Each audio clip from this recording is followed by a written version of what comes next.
What's up, y'all? Hunter Doyle here from Philly Insider. I got Drew with me. We got Mr. ESPN himself today from The Good Fight. So welcome in, Anthony. Good to have you in here. And we're going to be talking about what's been going on with the Phils lately. We're excited to hop into some more content as the season's kind of really kicking into gear here. There's a little more to talk about now that there's not, what was the last time we talked, like 3 games under our belt, Drew, or something like that? 5 games? It wasn't that much. So yeah, I'm definitely excited. But just want to ask you guys how you're doing. I know, Anthony, I just want to ask you how you're doing first today. Work was work. So it's probably like 2:00. My shift was like 10 to 4. So I bus tables at a restaurant. That's my day job. I go to this table and like there's like mom, dad, 2 kids. You know, one's a little older than the other, probably elementary school. They looked very elementary school.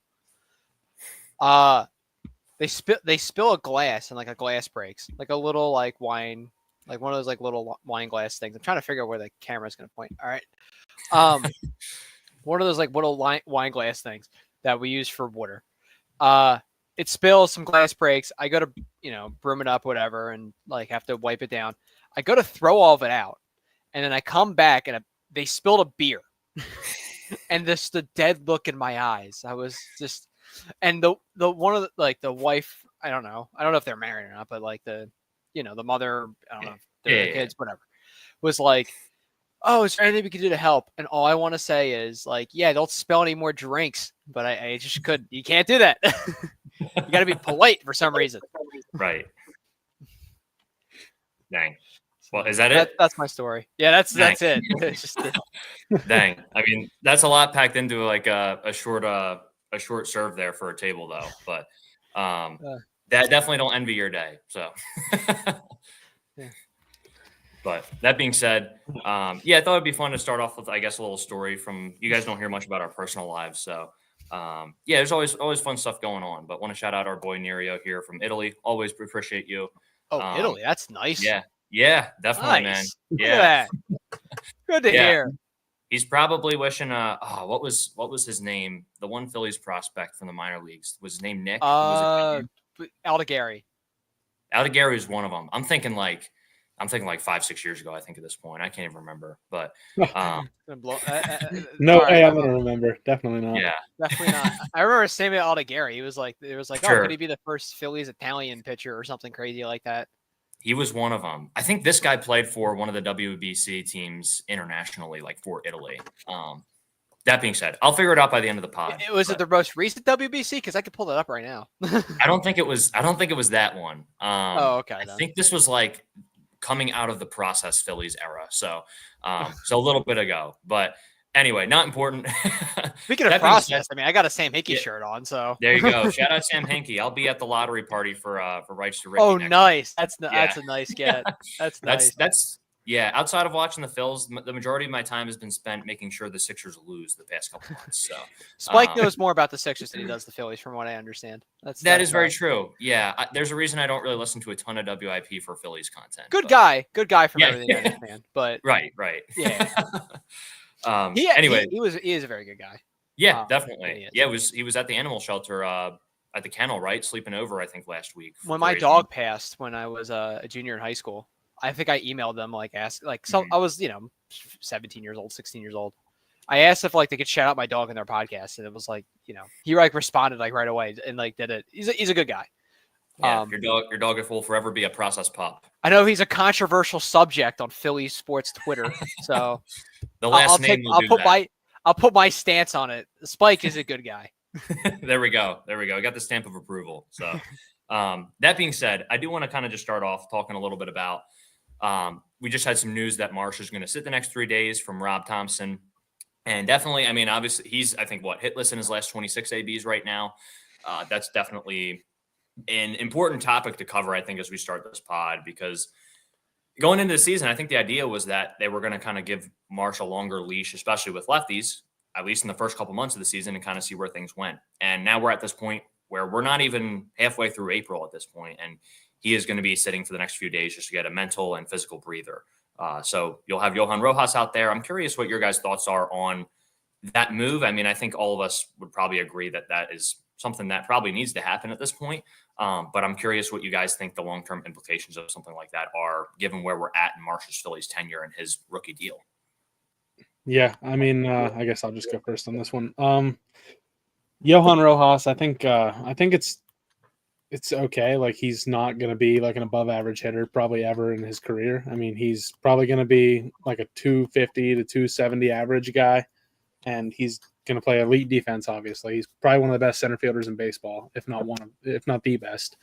But I mean, I don't know. I think Marsh's mental is obviously just not in a good place right now as far as this season is concerned, and pretty much since he started being a Philly. Like, they've kind of like held him back a lot as far as like lefties are concerned, and they kind of tried to turn him loose, and you kind of see how it's going. I mean, he struggled so mightily to start the season. So I don't know. I don't know how it affects long term, but short term it feels like the right move. Yeah. Well, if you look at Marsh, his walk rate's up 5%, and he's striking out less, but just about everything else is going wrong. You know, it's just about everything else. I did see the Savant page was like all top blue, and then the bottom I saw for walk rate was red. His line drive rate, I'm looking on Fangraphs. His line drive rate last year, or line drive percentage, was 24%, which is what you want from him. This is a line drive hitter. This is how he's always like maintained hitting despite a high strikeout rate. He's a guy, he's a great breaking ball hitter, like that sort of deal. 24% last year. It's at 8.7% this year, which is pretty bad. Alarming. His ground ball rate last year was 38.2%. This year it's at 56.5%, which, that's pretty unacceptable. I mean, that's just, you're not a major league player if that's the case. Justin Crawford. Oh my God, we're gonna go another year. Yeah, we're getting it a year early with the ground ball concerns. All right. Yeah. Great that the replacement is the same type of deal, right? Well, less walks, no biggie. Yeah. But no, I'm not doing a Crawford. He's interesting, but we'll talk about him another time. But I mean, that just, your swing is not like, the swing looks like it's not in a great place. Like, even metrically, I'm not great with hitting mechanics. So like, sometimes I just kind of have to go off like what looks normal or not.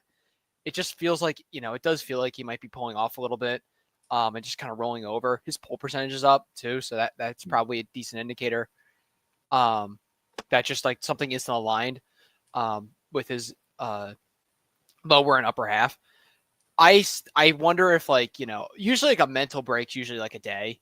So I wonder if like a few days, like you're going to have him, he's got to be in the cage with Kevin Long and to see what can happen. Cause he just looks like a very different, like that's not the kind of hitter he can be. Like he should be hitting the ball gap to gap, with authority. That's the kind of player that, you envision, at least against right-handed pitching. I mean, I actually feel like his at-bats against lefties, I mean, yesterday was bad, but I actually feel like they've been more encouraging. If you want to talk about like him, Kepler, and Stott, I Sure, think might as well.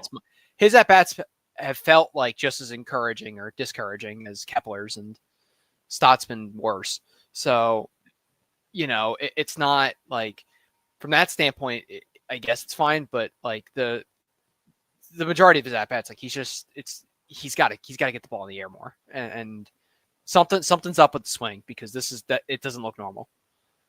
Right. And I think with Marsh too, like we've seen the past couple of years, especially when he first became a Philly, like you said, he can spray the field. And I think that's something I really appreciate about guys like him and Stott, is when they're on their game, they're spraying the field, hitting the ball the other way when they need to. And Marsh's walk rate really improved once he became a Philly too. He wasn't whiffing quite as much, but obviously the strikeout rate is still going to be high, as you mentioned. So I'm very He's got a hole. It is what it is.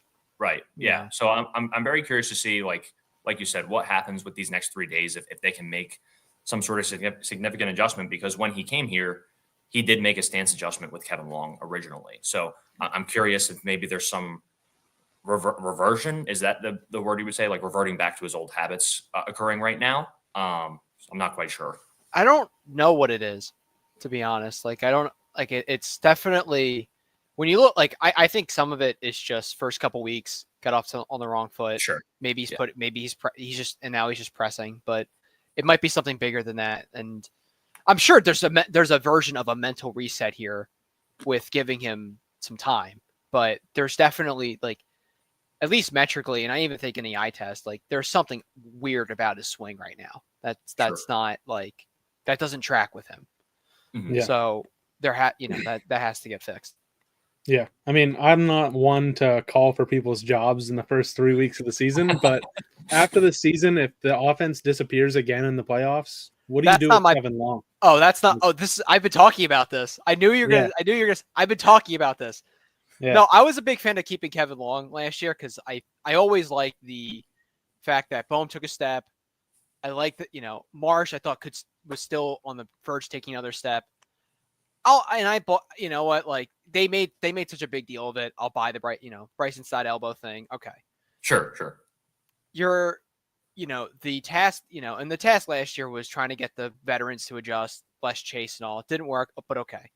The task I feel like this year with him is they're a very left-handed heavy lineup. Like we know, and look, I know maybe I don't think Johan Rojas is going to be taking his job. Maybe that happens. I don't see it. I know some people want that to happen, but I don't think it's going to happen. But at least against right-handed pitching, there's like, you got Kepler, Stott, and Marsh. Those are all guys that have been platoon in the past. People would maybe think they're profiled as platoon players. You got to get at least one. You can't run 3 platoons, right? Like I don't think that's a viable. And I don't mind platoons as much as other people. I would prefer 9 everyday guys. I think everyone would, but the game's hard. I get it. You got to run one platoon is very like teams run platoons. Like it happens. 2 is fine. 3 is just. I don't know if you could find 3 right-handed bats that can play twice a week and maintain production facing really good left-handed pitching all the time. It's really hard to do. So you can't run 3 platoons. And I don't think Marsh, Stott, or Kepler have, if you came into the year saying, let's give these guys an opportunity to play every day, I don't think any of them have, against left-handed pitching, like told you like outright, okay, this is over. And if anyone has, it's Stott, because he's like 1 for 16 against lefties, and his at-bats have looked horrible against them. But you're following the track record a bit. He was an everyday player a couple of years ago. Marsh, I feel like, has been fine. Like, it's not very good against lefties, but I think there's still like most of the swing decisions look fine. I just wonder if, again, might be if they can work out the swing a little bit and like get back right. I think the process in his at bats against lefties is one that an everyday player can have. He might not ever hit a high fastball in his life, but he's a good breaking ball hitter. You can make a lot of money doing that. And Kepler, I feel like his at bats have been like whatever. None of their numbers are good against lefties. None of them are. But none of the like. I don't like they're asking Marsh to bunt against lefties now with like a runner on, and like they just feel like they're already tired of it, and I feel like that's premature. If they have to run 3, like my like way of doing it, like if Schwarber, Harper, Casty, the veterans go cold in the playoffs, I'm not going to blame the hitting coach for the veterans falling. Sure. But if they need to run 3 platoons, and Bryson Stott's one of those, like I would fire him in an instant at that point. Like they have young play. Like what's the indicator that he can develop a young player when Bryson Stott's regressing? Marsh isn't, like, he got better when he got here, but hasn't taken the next step. And someone like Kepler, you rework the swing and nothing has really changed. They got young, Crawford's going to be up soon. Miller's going to be up soon. Gabriel Rincones is like at least like an interesting platoon guy, I think. Sure. Otto Kemp is someone that probably doesn't have a position on the field, but he can kind of hit. A lot of swing and miss, but he could hit a dinger. You never know. They have young players coming up soon, so like you need that's where the hitting coach really matters to me. And like again, for when Bryce Harper won MVP, he credited Joe Dillon, who they fired after he was fired. Yeah, these guys, the veterans, don't need the hitting coach. Like I don't care. They'll get over it, but like if like, how can I believe that Kevin Long's the best thing for Aiden Miller if Bryson Stott's, and again, it's so early in the season. It's not like I wouldn't even consider it until after the season. They also have to lose in the playoffs. You're not going to fire a guy after winning the World Series. That's insane. Like, what kind of heartless, person are you? Well, like this isn't the Atlanta break, or whatever. Like, they I don't think they've ever done that, but whatever. They've done something weird. I don't know. Oh, for sure. Yeah. Rostered Marcell Ozuna, you mean? Yeah. That's pretty bad. I mean, the Phillies rostered a Double Herrera, so like I can't judge for a you long there. time. Yeah. I was very surprised they haven't signed Aroldis Chapman at some point. So it is like I can't after the Jerry's Familia signing too, right? I forgot about him. Why'd you bring him? Oh my god, I have to remember that name. When he didn't cover first base in the extra inning game versus the Giants. Wait, we're playing the Giants today. That's a good memory. Wasn't his shoe not tied or something? It's probably something like that. I don't know. You're bringing this up. That was before the pitch clock too. Right. That was that the year Girardi got fired? Yes. I think it was right before he got. Yeah, it was right. It was like that was like the week he got fired. He got fired after the Giant series. Right, because we got walked off by the Mets. I was in Citi Field for that. Oh yeah, Sunday Night Baseball. Knable threw to that fast little guy. Yeah, and Nick Plummer hit a home run. He's my that's who it was. Guy. Nick Plummer. I couldn't remember who it was. He's my immaculate grid Mets outfield one game answer now. So yeah. Not Richie Ashburn. Yeah, there you go. That's a good one too. He's an expansion Met. He was on that. It's on a horrible team that like one of the worst teams ever. They won like 40 games. Right. Yeah, and they got absolutely dog walked by the Giants, and then I think they won the last game of that Giants series because I think Schwarber hit a couple home run. He had a multi-home run game. They had an off day, and then I think it was that Angels series. That was an incredible Angels series that weekend. Yeah, that was the first Topper series. Yeah, that was an awesome. You bring up the Mets and all. Like, can I just throw a name out here? James Norwood. It's remember funny. James Norwood? I do remember him. I saw when I was at CBP that year before he got DFA'd or whatever it was. I saw a James Norwood jersey in the stands, which is crazy, but they do exist. I hope that person's doing great, man. That's a dedicated fan. Fact. You either have to get that like as the funniest joke you can think of, and and I'm not laughing, but seriously, that's really funny. Like that is really funny.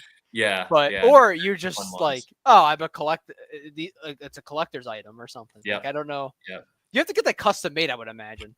Yes, you do. It's not like when I walked into CBP when I was 12 years old and got my Vance Worley T-shirt. That was a little bit easier. The Vanimal.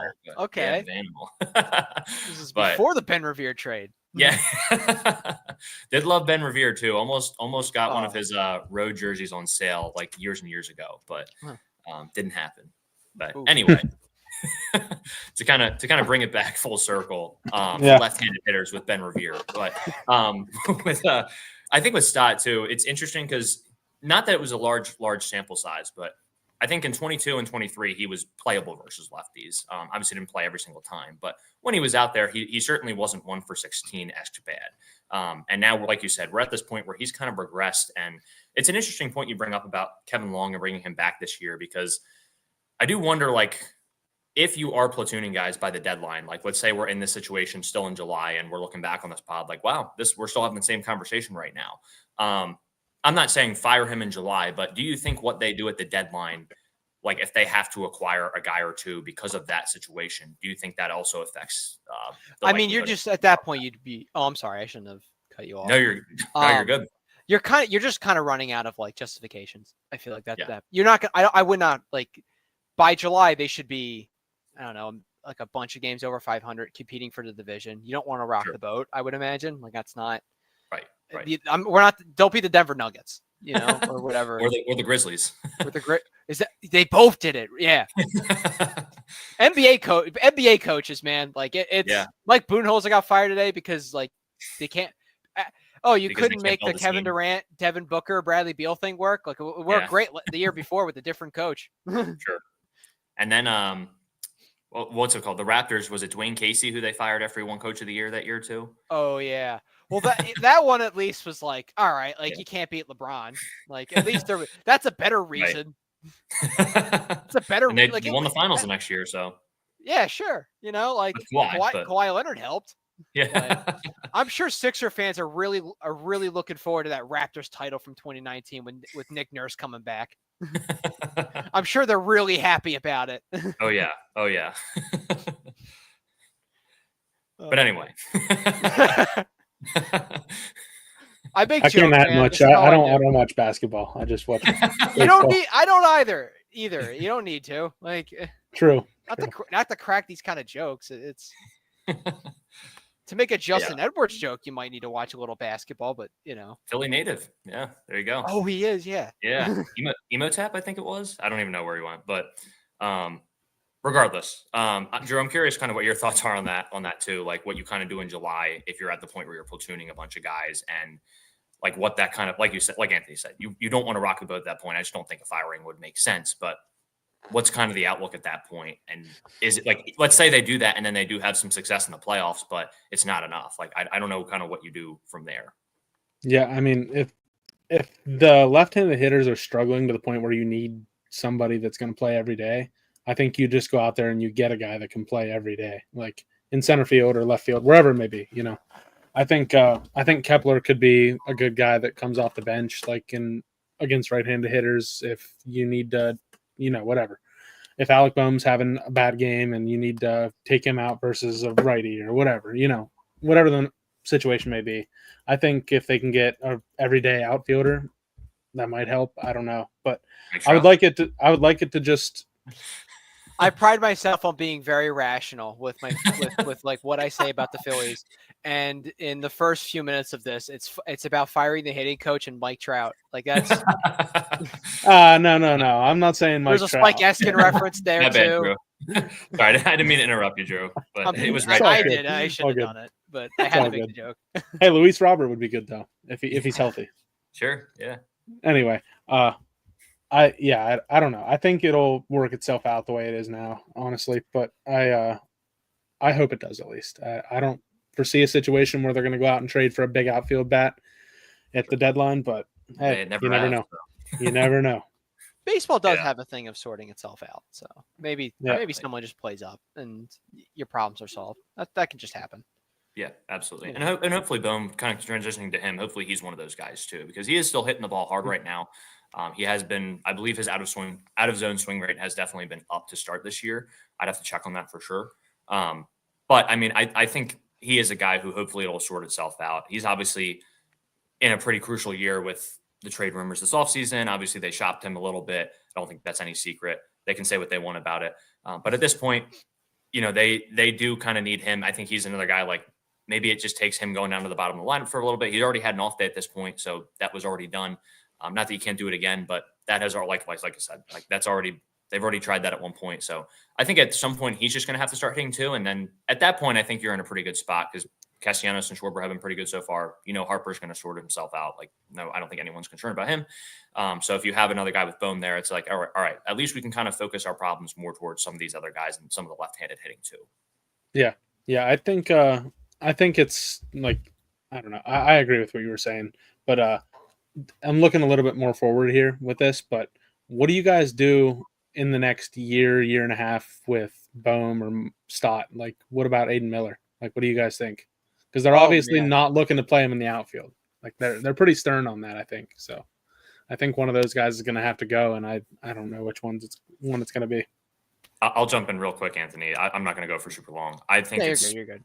Right now, I think with the way the season has started, Stott may be the odd man out, just given how he's performed against lefties so far. And Turner goes to second base, but I like Stott a lot, and I don't want him to be the odd man out. I just think if we're answering right now, I think that's kind of what I would say. But I hope that doesn't have to be the case, and I hope that it's like one of those situations where they have too many guys, and it's a good problem to have. Yeah.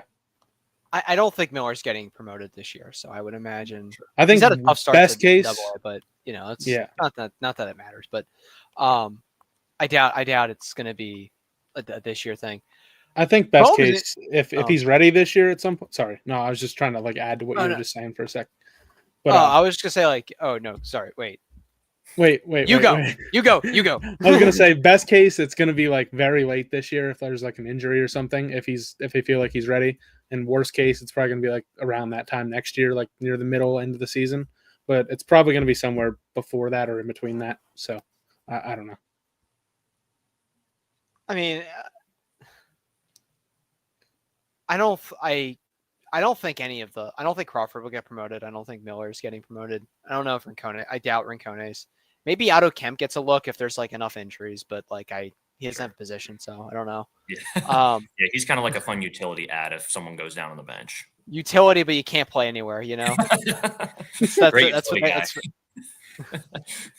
I think Preston Mattingly compared him to Ty France, that's an interesting comp. Bohm is an interesting case because I think before this road trip was really bad for him. Really, really tough for him. But before the road trip, I mean, you see the broadcast talking about how he's hitting the ball hard and all. Like a lot of the metric stuff, like his ex-WOBA is like all like the projected numbers were much more in his favor. His ex-WOBA now is down to 281, which like if you're looking on Savant, it's like the 27th percentile. I don't like just like looking through Savant like this, but it's fair. He is chasing a bit more. His batted ball data like looks fine.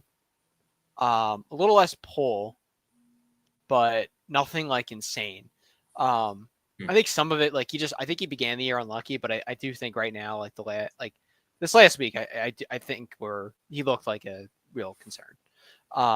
Just from like not like long-term concern, but he looks like a guy that's like in the midst of like a really tough slump and things are really weighing on him. There's a lot of stuff about his attitude. I don't know, like just about to bring that up. Yeah. Dude, like, I've just heard so many things. Like, I don't want to go through going through the entire year of like, with like the whole attitude stuff, like a week. I remember, I think it was like a WIP quote. Oh, back to this.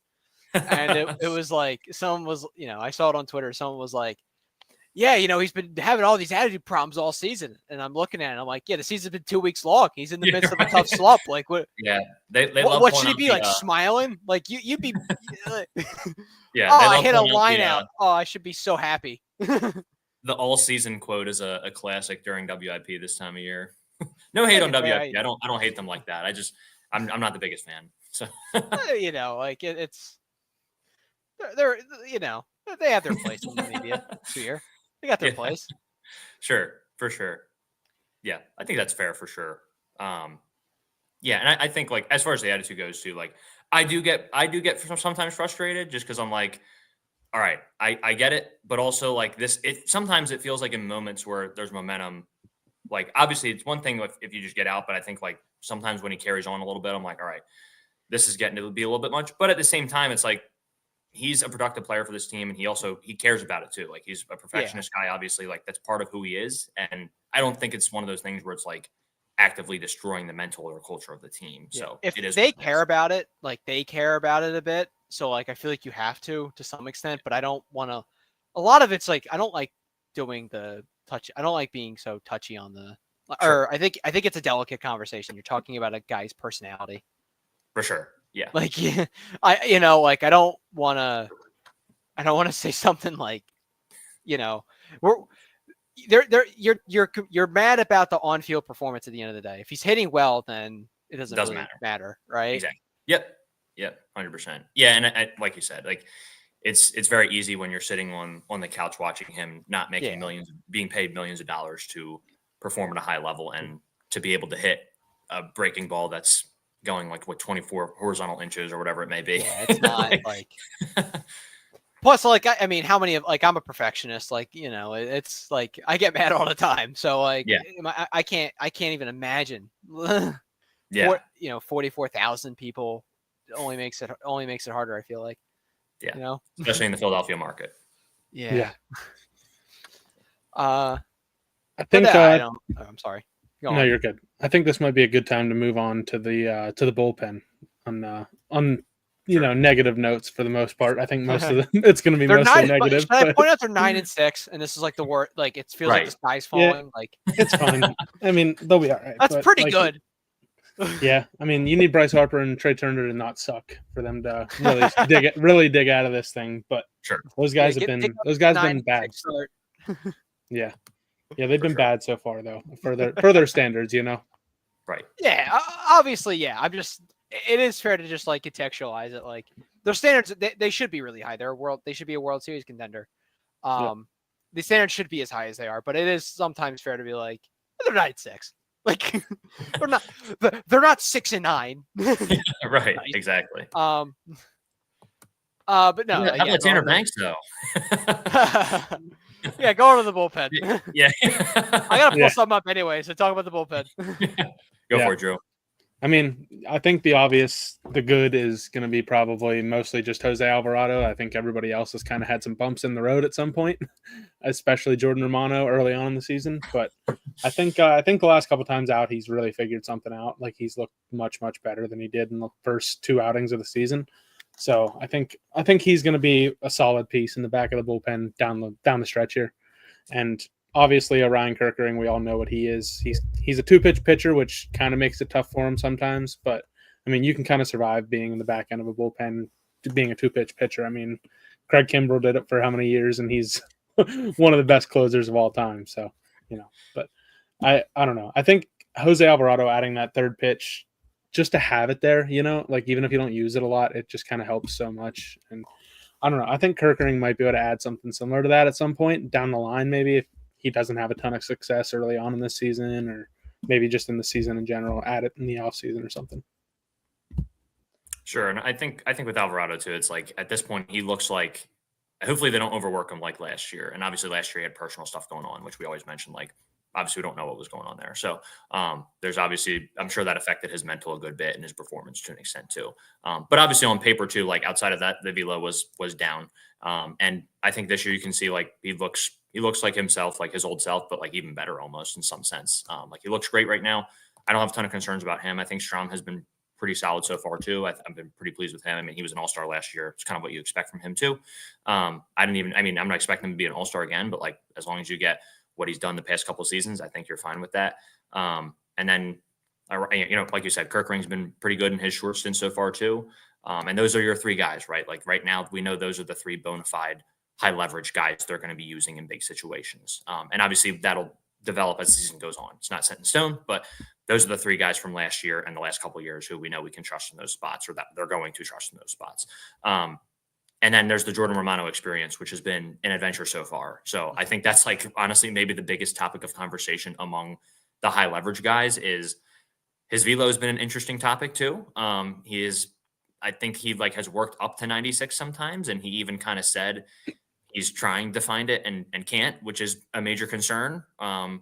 Obviously, signing Jeff Hoffman to that deal is a different conversation. He got 3 for 33, I think. So the simple solution might have not just been bringing him back when you have health concerns, but there's a conversation there. And yeah, I don't know. Like he's been interesting. He did get that double play on Saturday night. So that was nice to see. I mean, he worked out of that, but that's been a scary, scary experience so far.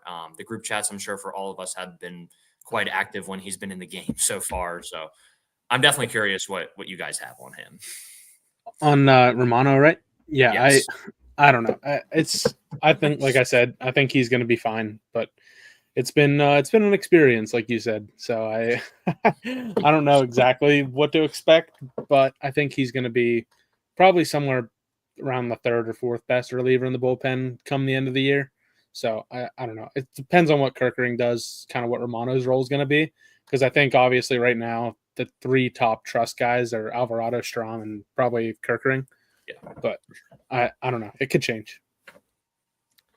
I think with Romano, it's just like he sometimes comes into the game and doesn't look like he's prepared. I'm sure like, I'm not to say like he's not like working on it. But when you go into a game throwing like 92 and you're a guy who should be throwing 96, 97, that's not prepared. The command's been, like he's a reliever. Like I don't like the command, like the holding runner stuff. Like it, like I don't obviously it matters, but like if you miss bats, you make up for a lot of things. That's probably the one thing he's done right is when he is throwing hard, he is missing bats. Generally, he's among their bullpen pitchers. Okay, it's down actually. Never mind. It was higher at one point, but he was missing some bats. But it's just the last couple outings, it feels like the velocity's been a little bit better. He just maybe it's a rough start to the year, or just getting accustomed to something. I don't know. I don't love the fact that like when he gets asked like what's up, he's like I don't know, and like it would be much better if there was some reason. Make up one. I don't know. Like like it just. I don't know. I woke up on the wrong side of the bed. Like the rubber wasn't where it needed to be today. Something. My mindset was going north and south or something. Like just steal a quote from a movie and like just make that your reason. You could still quote. But going back to the Sixers, there's plenty of quotes I'm sure with Embiid's injury history you could just pull from there too.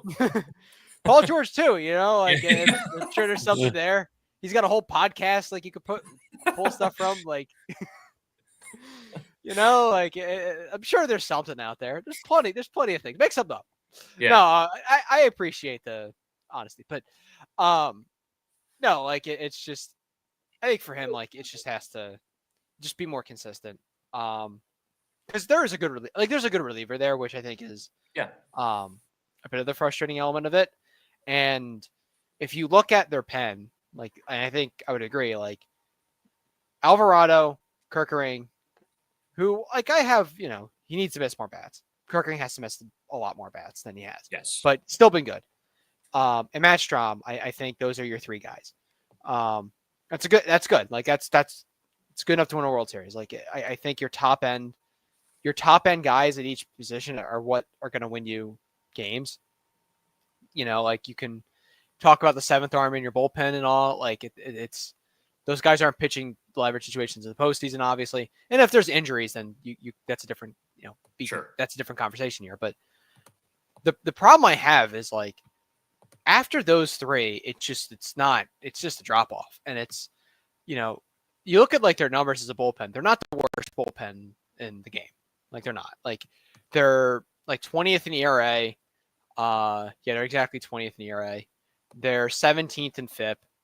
They're F4 wise, they're 15th. They're doing this on pitching the fewest innings for a bullpen in the sport. I was just about to say that.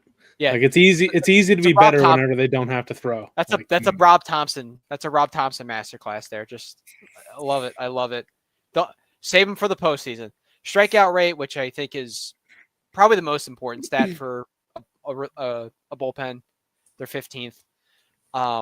That's probably the floor. When you have three guys as good as Alvarado, who I think he might, he's going to have a case to be the best left-handed pitcher in baseball. Matt Strahm's really good. He's looked really good this year. And even with Kerkering, like not getting enough strikeouts and everything, like he still looks really good, like and all. And I know not every like one of the like relievers there, like Tanner Banks look fine. Sure. Like he's throwing strikes. But given everything, like being like the 15th to 18th best bullpen is probably the floor. Like that's like when you have those three, like pitching as well as they are right now, you should be a top 10 bullpen probably. But and just the middle guys, like I there's one thing I can point to. I've talked about this is they don't have enough strikeouts from their middle relief options. Like if Romano was like the one guy who's now down to 21%, which isn't that high, but their 5 lowest strikeout rate guys among like pitchers who have pitched at least one inning are all relievers. And if you know the goal of a bullpen, it's to miss bats. It's to strike dudes out. It's to punch tickets. Like Tanner Banks and Joe Ross have 12.5% strikeout rates. Jose Ruiz at 15. Kerkering's at 16.7. Carlos Hernandez is at like 18 point. Like it's just not enough strikeouts. That's you can't have that many balls in play. Some of those guys are Tanner Banks and Joe Ross are not like walking the yard, but still, like it's just you need to punch tickets. Yeah. The Joe Ross, like the whole process behind that is interesting. It's interesting. Yeah. They signed him to be a swingman, and then Then Taiwan's still here. like I don't want to like. I get it. I get that like Taiwan is pitching better than Joe Ross. Joe Ross was going to pitch, so keeping him here is fine. 100%. Like, and they're both like, it's just weird that they're both on the same team. It just doesn't make.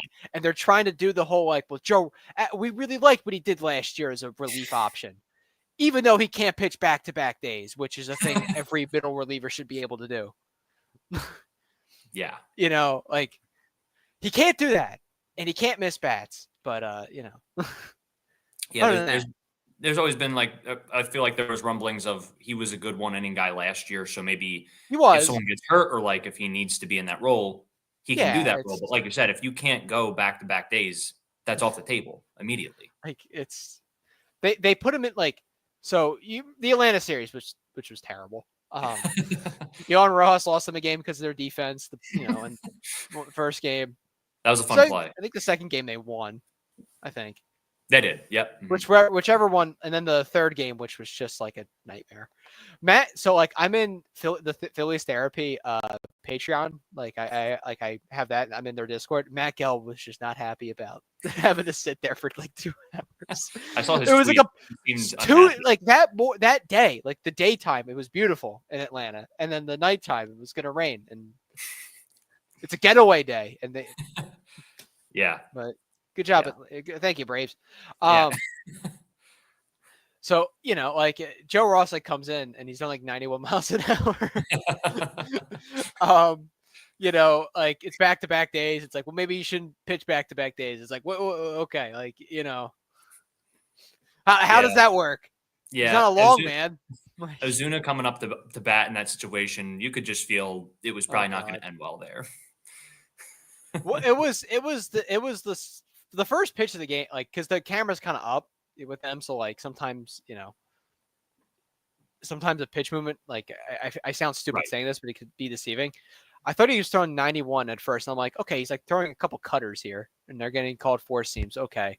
And then he threw one to Riley that he took for a double. I'm like, that wasn't a cutter. Like, this isn't gonna end well. Sure.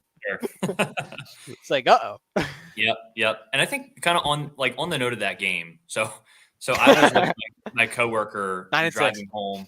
9-6. I was with my coworker driving home from Chicago that day. So we were going to be up regardless, and he was driving. So I had the privilege of watching that game in the passenger seat, which was awesome to stay up for that. I was up anyway, so it was what it was. But that being said, I think it's funny we haven't mentioned. You mentioned Carlos Hernandez on like how he has the higher strikeout rate of the middle relief guys, and like in that outing, it's still not high. And in that outing, like seeing him there, I'm like, oh, okay, that kind of looked good. Like that was kind of decent. But I'm also in the back of my head like, well, there's a reason he was on waivers too, and we also saw the first outing he was in this year. Yeah. So I'm like, let me not St. Louis outing wasn't good either, and yeah. So I think he's interesting in that like you said, like we don't really out of the back half guys, like I don't see a lot of guys who really have a lot of potential. Like I think as far as moving up the ladder, like Tanner Banks, Jose Ruiz, Joe Ross, I think you know what you have in those guys, and that's fine. Yeah. Like they don't need to be out of this world. They can be what they are. And then like Carlos Hernandez is kind of like maybe Cotham can work some magic and like get him to be a little more playable as a middle relief guy, but I don't know. I'm curious to see. Like, I think they definitely they're going to need a guy. I know it's early to say that, but I think they 100% are going to need a guy there. But I'm curious. That's like the one, I think for 2 weeks, that's like the one takeaway you can have is they're going to need help in the middle. 100%. Like, I don't think you could say anything, but like the offense, I'm not like, I don't think it's long enough. Like, I'm going to wait. I'm going to wait a bit to get really nervous about Marsh and Bohm. Like, I'm going to wait a minute, Bryson Stott's like, all results, bad process, but that's what, at least the results are there. Sure. But yeah, with like the, with the pen, the other problem is like, they don't have any like roster flexibility there. Like You're not like their Right. only guys with options are Banks and Kirkering, and I don't think they want to. You're not sending not that, like you're going to send Kirkering. He basically doesn't have an option. I don't know what you do with that. Like they're going to cut Hernandez when Ranger's back, so like Sure. he's going to be gone. I don't. Tanner Banks is like has the minor league option, but he's the best. I think he's the best of those middle relief options. He has been so far for sure. Like he's, but you kind of also need, like they need to take flyers. Like they have a really like the fact that like their top guys are as good as they are. That's a really good like them being a mediocre bullpen and the way that they are is good because they don't have to go out and trade for 2 back end guys. And trade a ton of capital to do it. If they trade for a back end guy at the deadline, then that's fine. You're going for a World Series. You want the best guy, sure. But you don't have to, right? It's not like 2022 where they needed to get like David Robertson was the best. They had to get that kind of guy available. They needed the best they could get. But you need to be taking darts. Like that's how you get the Andrew Pilates. That's how you get, Jeff Hoffman was a minor league signing too. Yeah.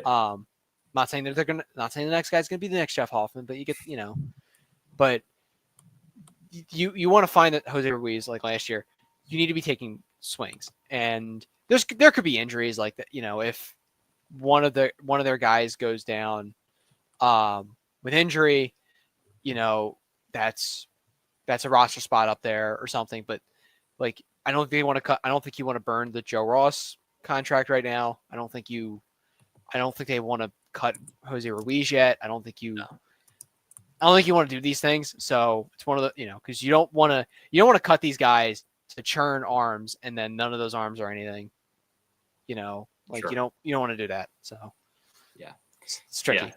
Definitely. Well, on the positive note too, we mentioned Alvarado. I don't know if you guys saw the ESPN 2025 Cy Young predictor, but Jose Alvarado currently leading in Cy Young predictor points right now. What year is it again? It's like 1986. Like just relievers are going to win the Cy Young. Yeah. So hey, I mean that's the bright spot. It was more that We've got him and Lazardo right now on the Cy Young predictor. If any of our listeners put a lot of stock into ESPN's I don't know what kind of machine they're using for that, but I had no idea they did a Cy Young predictor. Yeah. my guess would it's not the case right now, but like my guess would always be like Paul Skeens probably gonna be him. I don't even know how. I haven't even looked at his like. He's probably. I haven't looked at like his numbers, but like I know he gave up 5. I was there in PNC the day before he pitched. I think he gave up 5 in the one game, possibly. Oh God, never mind. This doesn't sound like a good take it all for me. Yeah, well, he was my preseason Cy Young as well. So I didn't want to pick the easy guy. That was my. Yeah. I think I picked like Michael King or something stupid. Like I like it that. was probably. I like King, but like I was probably not. Yeah, I had him, and I think I had Logan Gilbert for my AL, just because I got destroyed by Logan Gilbert in fantasy last year, so I was very high on him going into this year. I picked Crochet in the AL, pretty sure. Okay, nice. So Yeah. I'm a big Garrett Crochet guy. There you go. I heard he shoved the other day, right? Was it yesterday? Yeah, he had like 11 strikeouts. I picked him up in fantasy last year before the opening day start.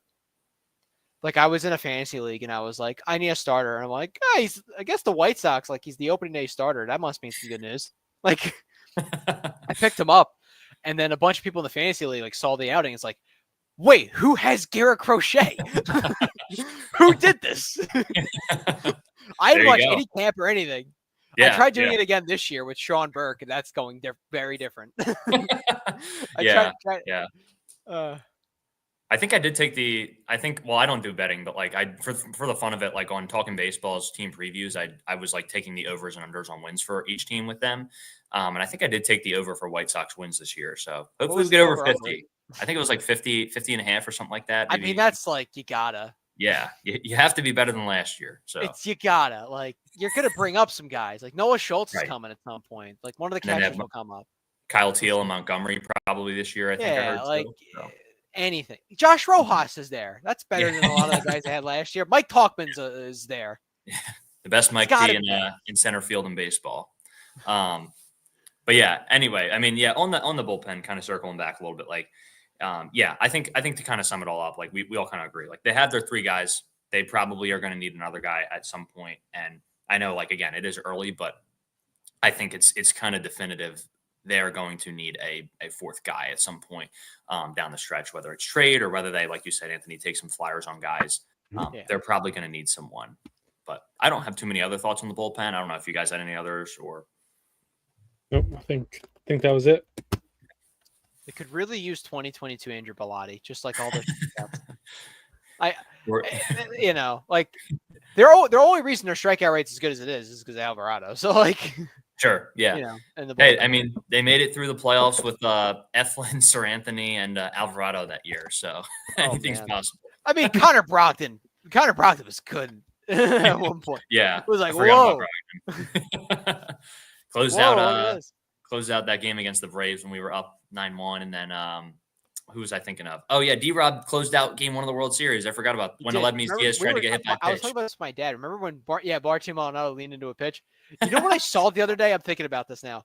Martin Maldonado tried to lay down a bunt for a hit, and he laid on a really good bunt. Like this was a really good bunt. Like anyone else is safe except for him. He was out by like 2 steps. I'm thinking about like. Because once he laid down, I'm like, it got past the pitcher. Like, I'm like, oh my God, it's in no man's land.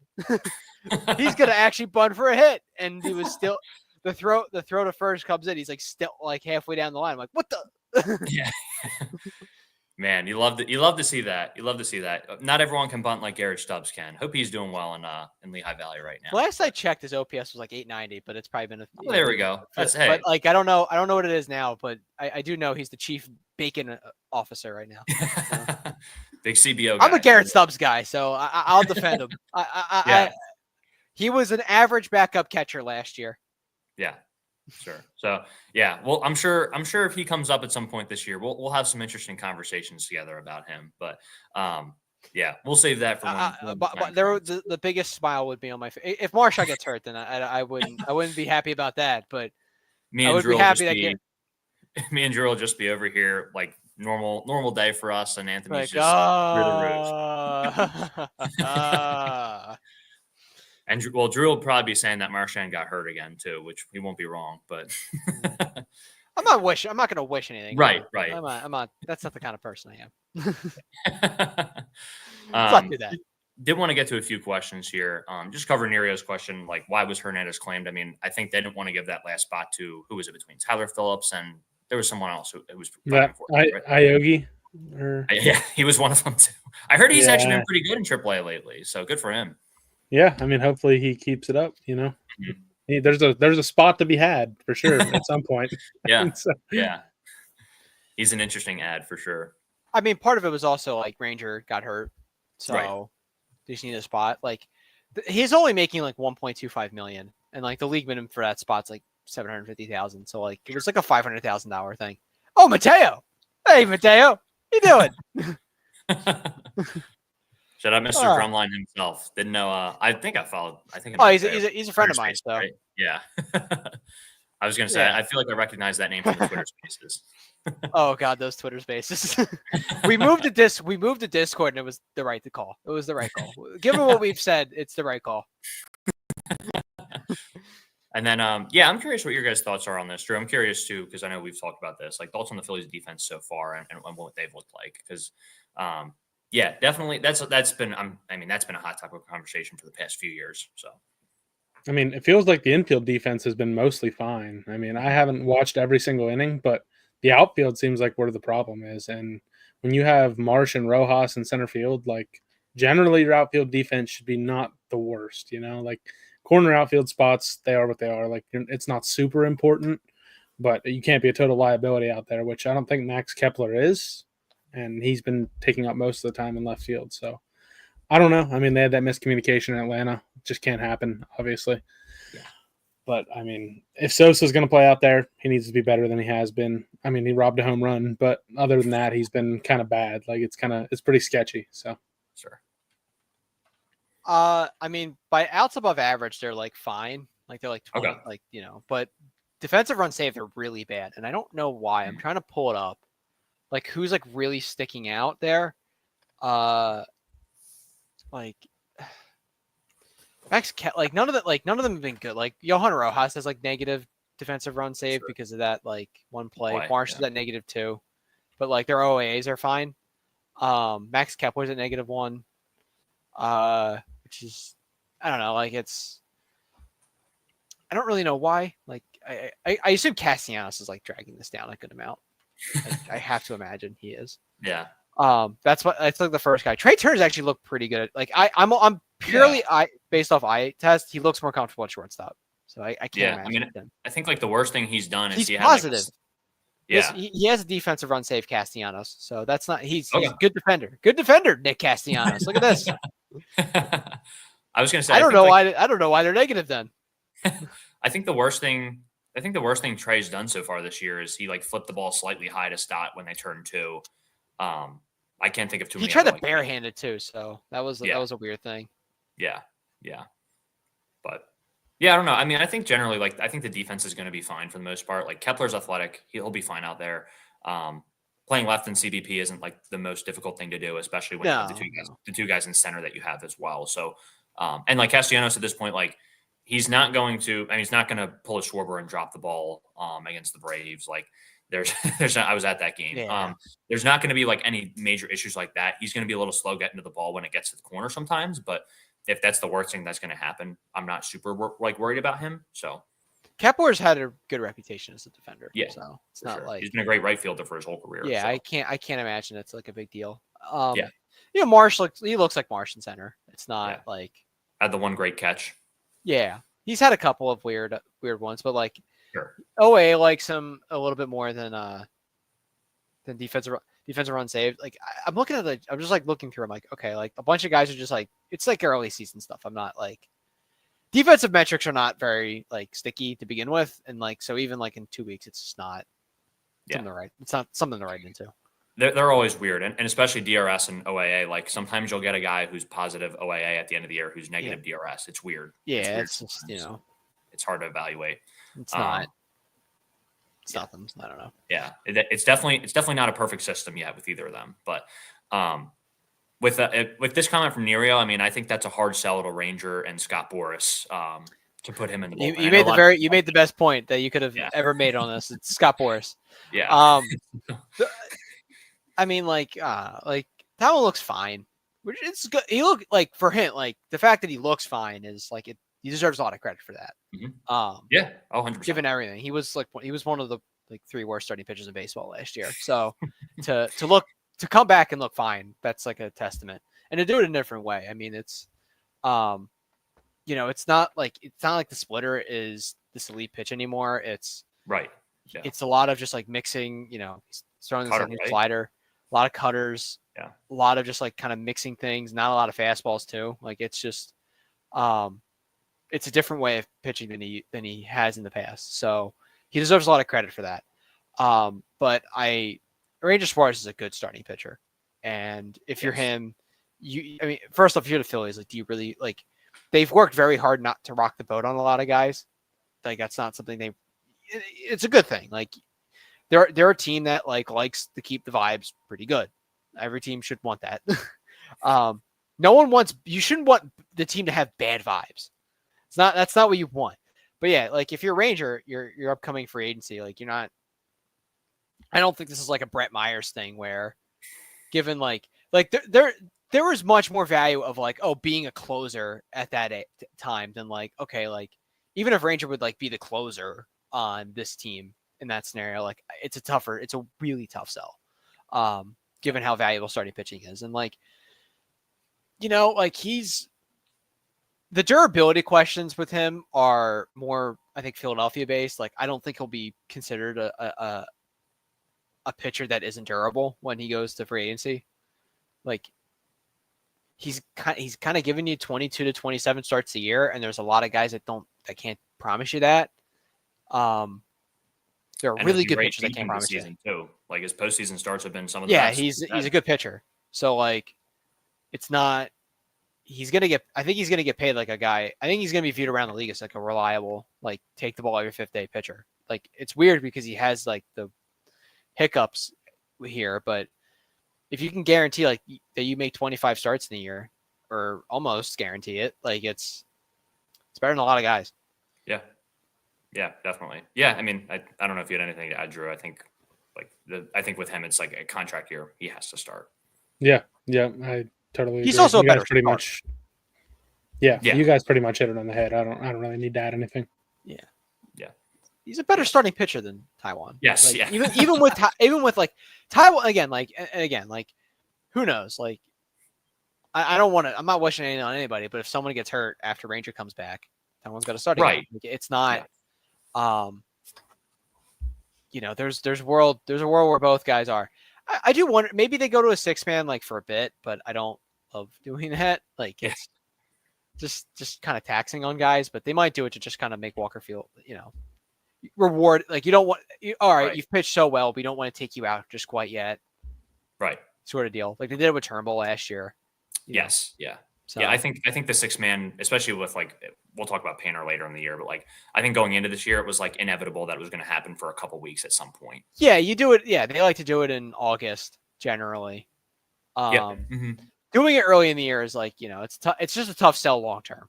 Like I know some teams do it. Like I know the Mets do it, and I know the Dodgers do it. They cycle guys more in and out of the bullpen to stay fresh. The Phillies don't do that, so it's a tougher sell. Yep. Yeah. I don't really have anything else to add on that. Is there anything else you guys wanted to hit on that we didn't really talk about? We covered a lot, but I didn't really have anything else to cover. I mean, that was pretty much all I had. Yeah, I think we got it. All right, awesome. Thank you guys so much for tuning in. We had Mateo join in too. Thank you to Mateo for tuning in, and Nerio and Carter Soli. Thank you guys so much for tuning in. Drew all the way from Germany too. We got a few international folks here, so shout out Drew. Thank you for tuning in, brother. Max Kepler, Germany, too. Yeah. There you go. Represent. But yeah, just wanted to thank you guys so much for tuning in. Anthony, thanks for joining us today too. We really appreciate it, man. Yep. And anytime. It's been a lot of fun. And we start a series versus the Giants tonight. So Stott leading off. We'll see how that goes. Maybe that'll break him out of his a little bit of his struggles, and maybe that'll get the rest of the lineup right too. I mean, he had a 17-game hit streak doing that in the leadoff spot. I think it was in the leadoff spot in 23 when he was. Do you guys know who starts tonight? Because I don't. I haven't looked. I'm looking it up. New York. New York. Route. Landon. Okay. Landon Rope. He throws Alec Bump's taking him deep. There you go. There we go. Second inning, take him deep. All right, I like that. Any predictions, Drew? I don't know. I think we get another solid Taiwan start tonight. I just got a feeling, Yeah. He's kind of been even though he sucked most of the time he's been here, he still has racked up wins somehow. So I don't know. I think he's going to pitch good and get another win tonight. Yeah, hopefully that 0 ERA stays intact tonight. I'm trying to think if I have any bold predictions for tonight's game. I think Kepler gets going again. I think he goes 2 for 4 tonight as an extra base hit. I know, very bold prediction there. I went very bold compared to you guys, but I'll go Kepler 2 for 4 with an extra base hit. But thank you guys for tuning in. We appreciate all of you. I'm going to wrap it up there. But if you guys didn't watch the whole stream, we'll get some shorter videos broken up for you guys just on specific parts of it. But yeah, thank you guys so much for watching, and we will see you guys on the next one. Peace.